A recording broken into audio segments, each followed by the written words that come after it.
बोलती कहानियाँ। आज की कहानी है कायर। लेखक मुंशी प्रेमचंद। वाचिका अर्चना चाहू जी। नमस्कार। आइए सुने प्रेमचंद जी की लिखी कहानी कायर। युवक का नाम केशव था, युवती का प्रेमा। दोनों एक ही कॉलेज के और एक ही क्लास के विद्यार्थी थे। केशव नए विचारों का युवक था, जात पात के बंधनों का विरोधी। प्रेमा पुराने संस्कारों की कायल थी, पुरानी मर्यादाओं और प्रथाओं में पूरा विश्वास रखने वाली। लेकिन फिर भी दोनों में गाढ़ा प्रेम हो गया था और बात सारे कॉलेज में मशहूर थी। केशव ब्राह्मण होकर भी वैश्य कन्या प्रेमा से विवाह करके अपना जीवन सार्थक करना चाहता था। उसे अपने माता पिता की परवाह न थी। कुल मर्यादा का विचार भी उसे स्वांग सा लगता था। उसके लिए सत्य कोई वस्तु थी तो प्रेमा, किंतु प्रेमा के लिए माता पिता और कुल परिवार के आदेश के विरुद्ध एक कदम भी बढ़ना असंभव था। संध्या का समय है। विक्टोरिया पार्क के एक निर्जन स्थान में दोनों आमने सामने हरियाली पर बैठे हुए हैं। सैर करने वाले एक एक करके विदा हो गए, किंतु ये दोनों अभी वहीं बैठे हुए हैं। उनमें एक ऐसा प्रसंग छिड़ा हुआ है जो किसी तरह समाप्त नहीं होता है।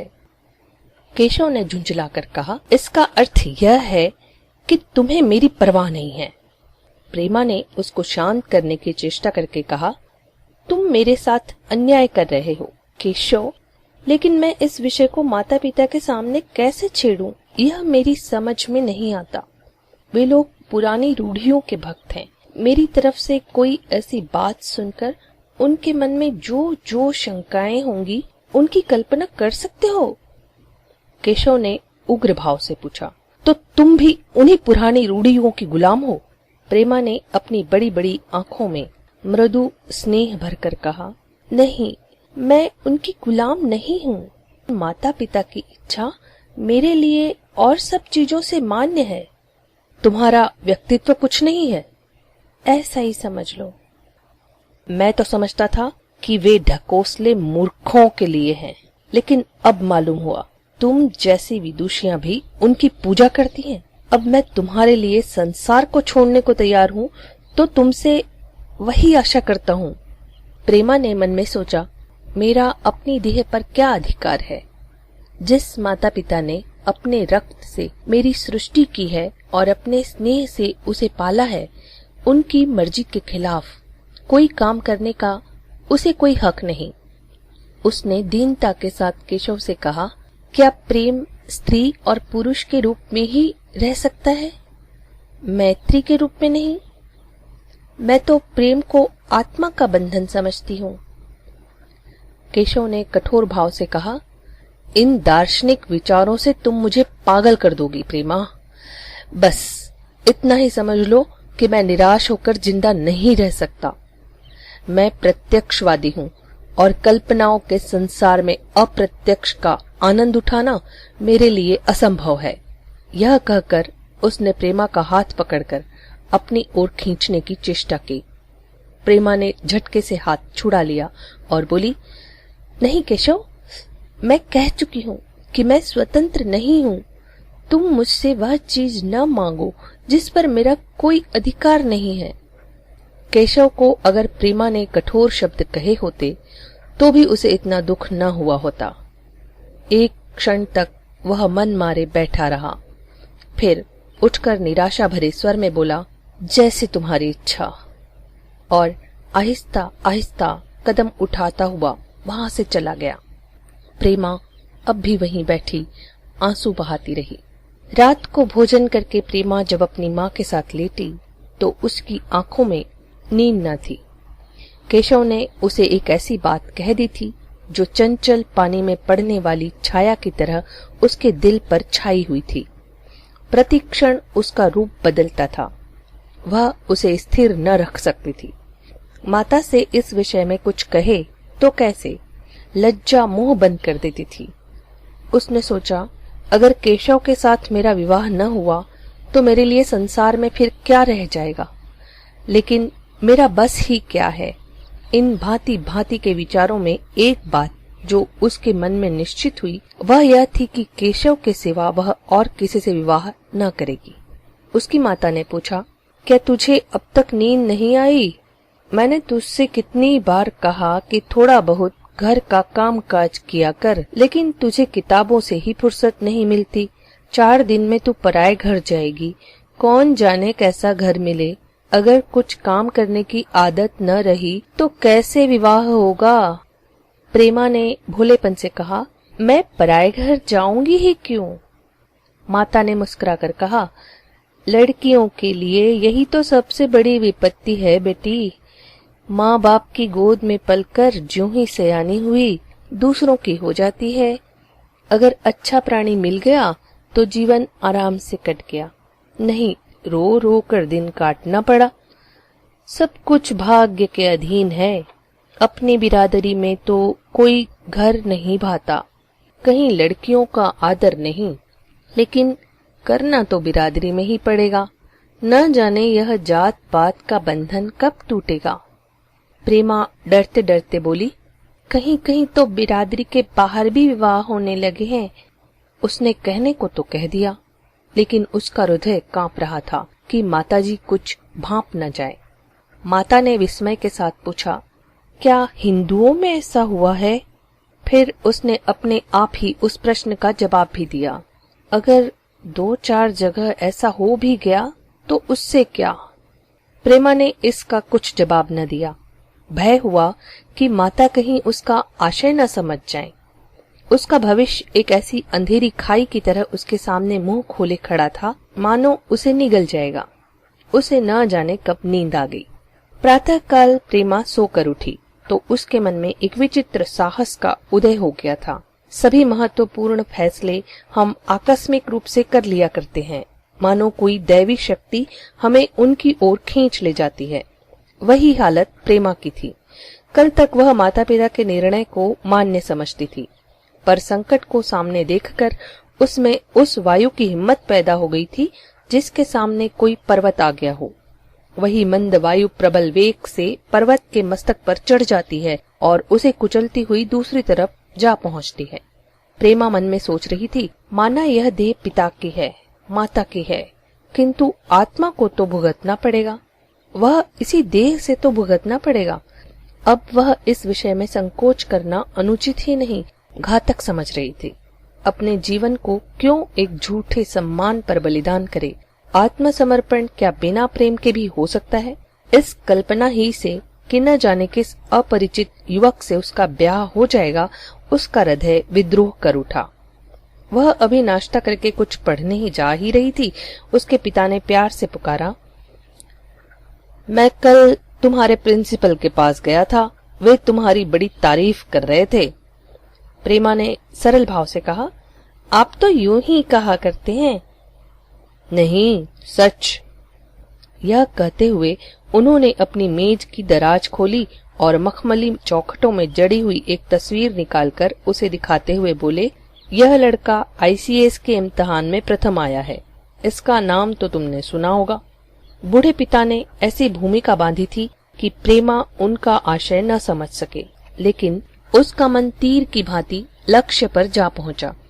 उसने बिना तस्वीर की ओर देखे ही कहा, नहीं, मैंने तो उसका नाम भी नहीं सुना। पिता ने बनावटी आश्चर्य से कहा, क्या तुमने उसका नाम ही नहीं सुना? आजकल के दैनिक पत्र में उसका चित्र और जीवन वृत्तांत छपा है। प्रेमा ने रुखाई से जवाब दिया, होगा, मगर मैं तो इस परीक्षा का कोई महत्व नहीं समझती। मैं तो समझती हूँ जो लोग इस परीक्षा में बैठते हैं वे पल्ले सिरे के स्वार्थी होते हैं। आखिर उनका उद्देश्य इसके सिवा और क्या होता है कि अपने गरीब निर्धन दलित भाइयों पर शासन करें और खूब धन संचय करें। यह तो जीवन का कोई ऊंचा उद्देश्य नहीं है। इस आपत्ति में जलन थी, अन्याय था, निर्दयता थी। पिता ने समझा था प्रेमा वह बखान सुनकर लट्टू हो जाएगी। यह जवाब सुनकर तीखे स्वर में बोले, तू तो ऐसी बातें कर रही है जैसे तेरे लिए धन और अधिकार का कोई मूल्य ही नहीं। प्रेमा ने ढिठाई से कहा, हाँ, मैं तो इसका मूल्य नहीं समझती। मैं तो आदमी में त्याग देखती हूँ। मैं ऐसे युवकों को जानती हूँ जिन्हें यह पद जबरदस्ती भी दिया जाए तो स्वीकार न करेंगे। पिता ने उपहास के ढंग से कहा, यह तो मैंने नई बात सुनी। मैं तो देखता हूँ कि छोटी छोटी नौकरियों के लिए लोग मारे मारे फिरते हैं।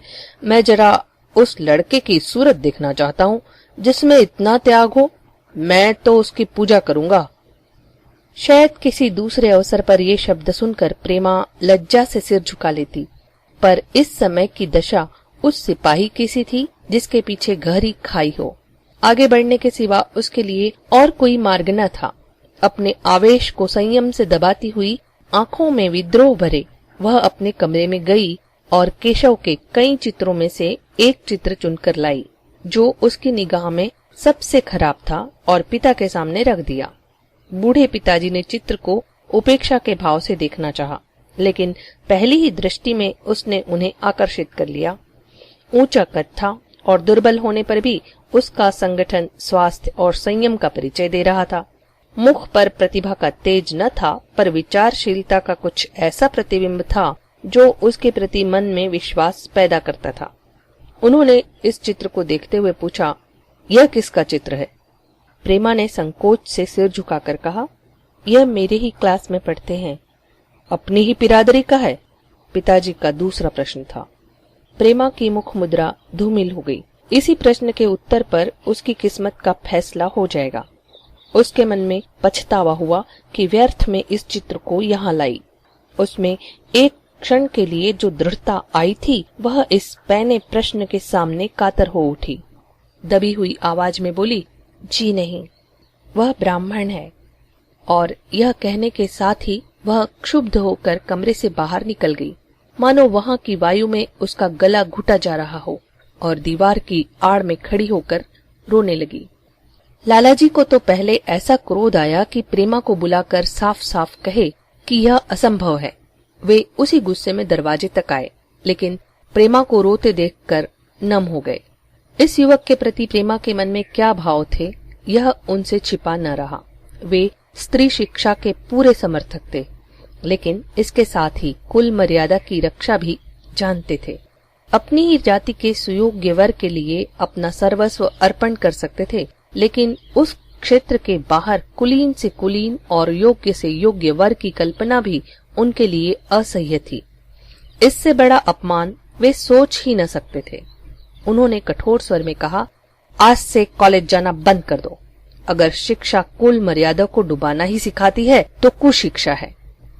प्रेमा ने कातर कंठ से कहा, परीक्षा तो समीप आ गई है। लालाजी ने दृढ़ता से कहा, आने दो। और फिर अपने कमरे में जाकर विचारों में डूब गए। 6 महीने गुजर गए। लालाजी ने घर में आकर पत्नी को एकांत में बुलाया और बोले, जहां तक मुझे मालूम हुआ है, केशव बहुत ही सुशील और प्रतिभाशाली युवक है। मैं तो समझता हूँ प्रेमा इस शोक में घुल घुल कर प्राण दे देगी। तुमने भी समझाया, मैंने भी समझाया, दूसरों ने भी समझाया, पर उस पर कोई असर ही नहीं होता। ऐसी दशा में हमारे लिए क्या उपाय है? उनकी पत्नी ने चिंतित भाव से कहा, कर तो दोगे, लेकिन रहोगे कहाँ? न जाने कहाँ से यह कुलच्छनी मेरी कोख में आई। लालाजी ने भौं से कोड़कर तिरस्कार के साथ कहा, यह तो 1000 दफा सुन चुका, लेकिन कुल मर्यादा के नाम को कहाँ तक रोएं? चिड़िया का पर खोलकर यह आशा करना कि तुम्हारे आंगन में ही फुदकती रहेगी भ्रम है। मैंने इस प्रश्न पर ठंडे दिल से विचार किया है और इस नतीजे पर पहुंचा हूं कि हमें इस आपद धर्म को स्वीकार कर लेना ही चाहिए। कुल मर्यादा के नाम पर मैं प्रेमा की हत्या नहीं कर सकता। दुनिया हंसती हो हंसे, मगर वह जमाना बहुत जल्द आने वाला है जब ये सभी बंधन टूट जाएंगे। आज भी सैकड़ों विवाह जात पात के बंधनों को तोड़कर हो चुके हैं। अगर विवाह का उद्देश्य स्त्री और पुरुष का सुखमय जीवन है, तो हम प्रेमा की उपेक्षा नहीं कर सकते। वृद्धा ने क्षुब्ध होकर कहा, जब तुम्हारी यही इच्छा है तो मुझसे क्या पूछते हो? लेकिन मैं कह देती हूँ कि मैं इस विवाह के नजदीक न जाऊंगी, न कभी इस छोकरी का मुंह देखूंगी, समझ लूंगी जैसे और सब लड़के मर गए वैसे यह भी मर गई। तो फिर आखिर तुम क्या करने को कहती हो? पिता ने फिर से पूछा। क्यों नहीं उस लड़के से विवाह कर देते? उसमें क्या बुराई है? वह 2 साल में सिविल सर्विस पास करके आ जाएगा। केशव के पास क्या रखा है? बहुत होगा किसी दफ्तर में क्लर्क हो जाएगा। और अगर प्रेमा प्राण हत्या कर ले तो? अपनी शंका जाहिर की पिता ने। तो कर ले, तुम तो उसे और शह देते हो। जब उसे हमारी परवाह नहीं है तो हम उसके लिए अपने नाम को क्यों कलंकित करें? प्राण हत्या करना कोई खेल नहीं है, यह सब धमकी है। मन घोड़ा है, जब तक उसे लगाम न दो तो पुट्ठे पर हाथ न रखने देगा। जब उसके मन का यह हाल है तो कौन कहे वह केशव के साथ ही जिंदगी भर निबाह करेगी। जिस तरह आज उससे प्रेम है उसी तरह कल दूसरे से हो सकता है। तो क्या पत्ते पर अपना मांस बिकवाना चाहते हो? लालाजी ने स्त्री को प्रश्न सूचक दृष्टि से देखकर कहा, और अगर वह कल खुद जाकर केशव से विवाह कर ले तो तुम क्या कर लोगी? फिर तुम्हारी कितनी इज्जत रह जाएगी, चाहे वह संकोचवश या हम लोगों के लिहाज से यूं ही बैठी रहे। पर यदि जिद पर कमर बांध ले तो हम तुम कुछ नहीं कर सकते। इस समस्या का ऐसा भीषण अंत भी हो सकता है। यह इस वृद्धा के ध्यान में भी न आया था। यह प्रश्न बम गोले की तरह उसके मस्तिष्क पर गिरा। एक क्षण तक वह अवाक बैठी रह गई, मानो इस आघात ने उसकी बुद्धि की धज्जियां उड़ा दी हो। फिर पराभूत होकर बोली, तुम्हें अनोखी ही कल्पनाएं सूझती है। मैंने तो आज तक कभी नहीं सुना कि किसी कुलीन कन्या ने अपनी इच्छा से विवाह किया है। तुमने ना सुना हो, लेकिन मैंने सुना है और देखा है, और ऐसा होना बहुत संभव है। जिस दिन ऐसा होगा उस दिन तुम मुझे जीती न देखोगे। मैं यह नहीं कहता कि ऐसा होगा ही, लेकिन होना संभव है। तो जब ऐसा होना है तो इससे तो यही अच्छा है कि हम ही इसका प्रबंध करें। जब नाक कट ही रही है तो तेज छुरी से क्यों ना कटे। कल केशव को बुलाकर देखो क्या कहता है। कहकर मां चुप हो गई। केशव के पिता सरकारी पेंशनर थे। मिजाज के चिड़चिड़े और कृपण। धर्म के आडंबरों से ही उनके चित्त को शांति मिलती थी। कल्पना शक्ति का अभाव था।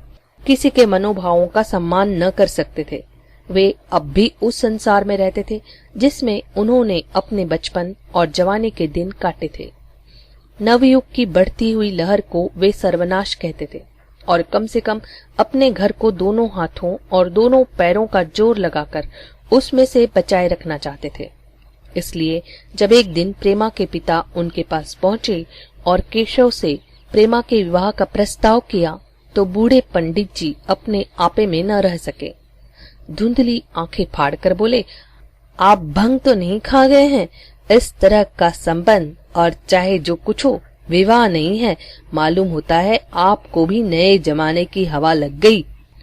बूढ़े बाबूजी ने नम्रता से कहा, मैं खुद ऐसा संबंध नहीं पसंद करता। इस विषय में मेरे विचार वही हैं जो आपके, पर बात ऐसी बन पड़ी है कि मुझे विवश होकर आपकी सेवा में आना पड़ा। आजकल के लड़के और लड़कियां कितने स्वेच्छाचारी हो गए हैं, यह तो आप जानते ही हैं। हम बूढ़े लोगों के लिए अब अपने सिद्धांतों की रक्षा करना कठिन हो गया है। मुझे भय है कि कहीं ये दोनों निराश होकर अपनी जान पर न खेल जाएं।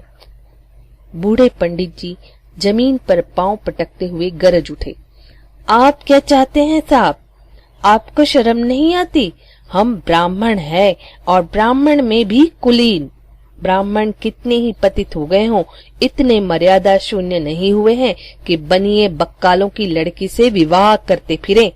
जिस दिन कुलीन ब्राह्मणों में लड़कियां न रहेंगी उस दिन यह समस्या उपस्थित हो सकती है। मैं कहता हूँ, आपको मुझसे यह बात करने का साहस कैसे हुआ? बूढ़े बाबूजी जितना ही दबते थे उतना ही पंडित जी बिगड़ते थे। यहाँ तक कि लाला जी अपना अपमान ज्यादा न सह सके और अपनी तकदीर को कोसते हुए चले गए। उसी वक्त केशव कॉलेज से आया। पंडित जी ने तुरंत उसे बुलाकर कठोर कंठ से कहा, मैंने सुना है तुमने किसी बनिए की लड़की से अपना विवाह कर लिया है, यह खबर कहाँ तक सही है? केशव ने अनजान बनकर पूछा। आपसे किसने कहा? किसी ने कहा। मैं पूछता हूँ, यह बात ठीक है या नहीं? अगर ठीक है और तुमने अपनी मर्यादा को डुबाना तय कर लिया है तो तुम्हारे लिए हमारे घर में कोई स्थान नहीं। तुम्हें मेरी कमाई का एक धेला भी नहीं मिलेगा। मेरे पास जो कुछ है वह मेरी अपनी कमाई है। मुझे अख्तियार है कि मैं उससे जिसे चाहे दे दूं। तुम यह अनीति करके मेरे घर में कदम नहीं रख सकते। उसके पिता डांटते हुए बोले। केशव पिता के स्वभाव से परिचित था। प्रेमा से उसे प्रेम था। वह गुप्त रूप से प्रेमा से विवाह कर लेना चाहता था। बाप हमेशा तो बैठे न रहेंगे। माता के स्नेह पर उसे विश्वास था। उस प्रेम की तरंग में वह सारे कष्टों को झेलने के लिए तैयार मालूम होता था। लेकिन जैसे कोई कायर सिपाही बंदूक के सामने जाकर हिम्मत खो बैठता है और कदम पीछे हटा लेता है, वही दशा केशव की हुई। वह साधारण युवकों की तरह सिद्धांतों के लिए बड़े बड़े तर्क कर सकता था। जबान से उनमें अपनी भक्ति की दुहाई दे सकता था, लेकिन इसके लिए यातनाएं झेलने की सामर्थ्य उसमें न थी। अगर वह अपनी जिद पर अड़ा और पिता ने भी अपनी टेक रखी तो उसका कहाँ ठिकाना लगेगा। उसका जीवन ही नष्ट हो जाएगा। उसने दबी जबान से कहा, जिसने आपसे यह कहा है बिल्कुल झूठ कहा है। पंडित जी ने तीव्र नेत्रों से देखकर कहा, तो यह खबर बिल्कुल गलत है? जी हाँ, बिल्कुल गलत है, केशव बोला। तो तुम आज ही इसी वक्त उस बनिए को खत लिख दो और याद रखो कि अगर इस तरह की चर्चा फिर कभी उठी तो मैं तुम्हारा सबसे बड़ा शत्रु हूंगा। बस जाओ। केशव और कुछ न कह सका। वह वहां से चला तो ऐसा मालूम होता था कि पैरों में दम नहीं है। दूसरे दिन प्रेमा ने केशव के नाम यह पत्र लिखा। प्रिय केशव, तुम्हारे पूज्य पिताजी ने लालाजी के साथ जो अशिष्ट और अपमानजनक व्यवहार किया है उसका हाल सुनकर मेरे मन में बड़ी शंका उत्पन्न हो रही है। शायद उन्होंने तुम्हें भी डांट फटकार बताई होगी। ऐसी दशा में मैं तुम्हारा निश्चय सुनने के लिए विकल हो रही हूँ। मैं तुम्हारे साथ हर तरह का कष्ट झेलने को तैयार हूँ। मुझे तुम्हारे पिताजी की संपत्ति का मोह नहीं है।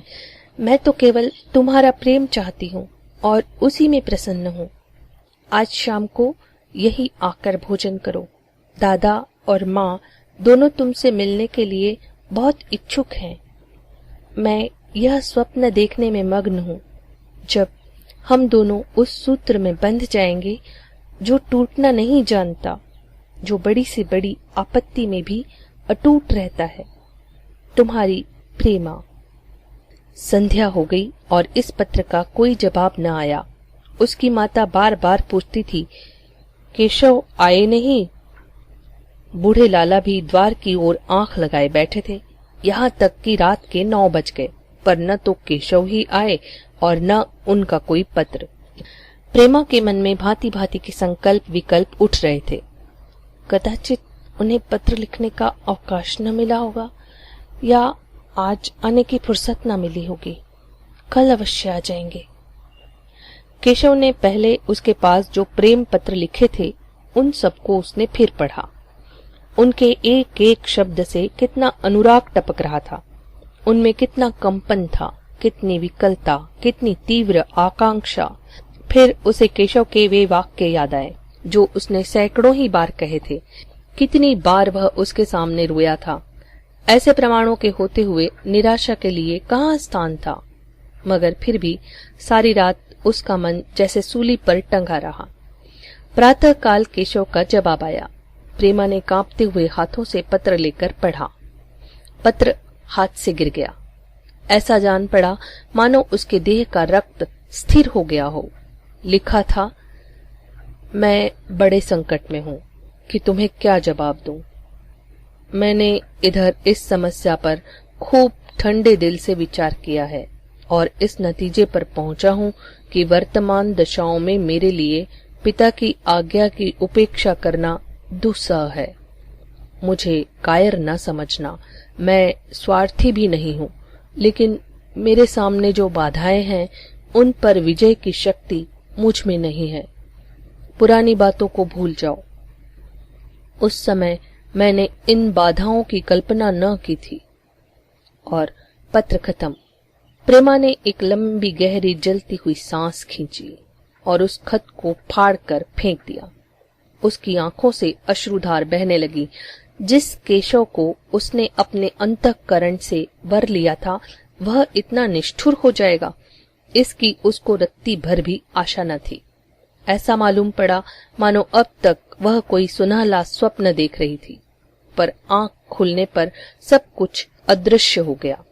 जीवन में जब आशा ही लुप्त हो गई तो अब अंधकार के सिवा और क्या था। अपने हृदय की सारी संपत्ति लगाकर उसने एक नाव लदवाई थी। वह नाव जलमग्न हो गई। अब दूसरी नाव कहाँ से लदवाए? अगर वह नाव डूबी है तो उसके साथ ही वह भी डूब जाएगी। माता ने पूछा, क्या केशव का पत्र है? प्रेमा ने भूमि की ओर ताकते हुए कहा, हाँ, उनकी तबीयत अच्छी नहीं है। इसके सिवा वह और क्या कहे। केशव की निष्ठुरता और बेवफाई का समाचार कहकर लज्जित होने का साहस उसमें न था। दिन भर वह घर के काम धंधों में लगी रही, मानो उसे कोई चिंता ही नहीं है। रात को उसने सबको भोजन कराया, खुद भी भोजन किया और बड़ी देर तक हारमोनियम पर गाती रही। मगर सवेरा हुआ तो उसके कमरे में उसकी लाश पड़ी हुई थी।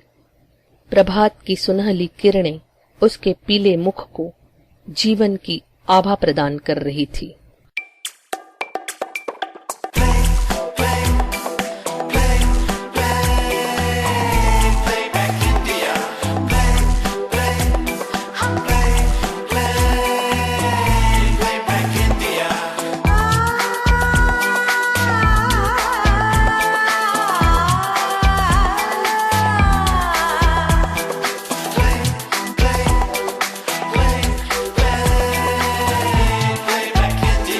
Radio Playback India.